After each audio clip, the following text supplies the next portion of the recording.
House can work its will. I think that's the Speaker's job, is to enable the House to work its will. And so, but no, we're not ruling anything out. Do you feel like the Speaker is abdicating his duty by not having these discussions? I mean, there was a report in the Wall Street Journal last week that he said there isn't an appetite on his side of the aisle to work on extending these subsidies, and from our conversations, that's absolutely not true. Well, there's certainly an appetite among the House as a whole. I think there's strong majority support for not doing nothing here, and so I think not doing nothing is simply not an option. What do you make of your colleague Darrell Ison, the rumors that he's considering a run in Texas instead of his new potential? I've heard those rumors. I guess we'll find out what he's doing soon. I can provide this information on my own plans. I will be running in California. Didn't think I'd need to clarify that, but I will. Yeah.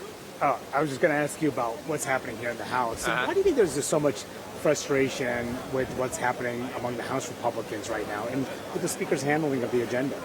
Yeah, I think it stems from the effectiveness or lack thereof of the House in recent months. That we literally were not here for 2 months. We've been missing in action in a lot of ways. The House has not been in the driver's seat when it comes to key policy areas. The House has even explicitly ceded its authority on certain issues. And, you know, folks run for Congress in order to come here and have an impact on the issues that matter to them and their constituents. And when the House isn't operating in an effective way, it makes it harder for them. Do you think the Speaker could remain and top the conference in the next Congress as leader or Speaker? I don't know. I mean, who knows what the world's going to look like then. We'll revisit those questions when the time comes. One other thing. With all the controversy over Secretary Hegseth, do you have full confidence in him right now as leader of the Pentagon? I certainly have concerns about how that issue's been handled. I know there's been bipartisan concerns expressed. The committees of jurisdiction in the House and the Senate are looking at it. So I want to get the facts, and then I'll render judgment accordingly. But I mean, just about all the things, not just on boat strikes, but in general, do you have confidence in him? On this particular issue, and others, you know, I think that ultimately it's up to the president to decide who he wants to be the head of the Pentagon. I think that you know, this one is unique in a sense that there's various serious concerns that's been raised, but I think that again we need to get the facts before we really before I would want to make a definitive statement on it. Appreciate Just that. follow up on the question that Manu had about the here. I mean, how would you, in one word, describe this past year in Congress? You've been a vocal critic. In one word, describe this past year. Interesting.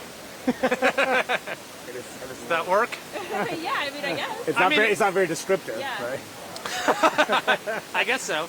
It's been an interesting year. Like, look, I actually think I've been able to do a lot for my district this year in spite of all. Like, you know, we got past this resolution to overturn California's ban on gas-powered vehicles.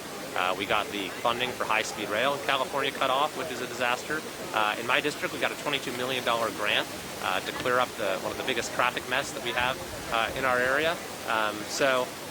You know, I think at the end of the day, I'm pretty, you know, happy with what I've been able to accomplish, but I do think that the House as a whole could be doing a lot more to tackle the important issues facing the country. And so hopefully the discontent that you see bubbling up will be a signal that we need a change of direction in terms of how the Speaker approaches this job.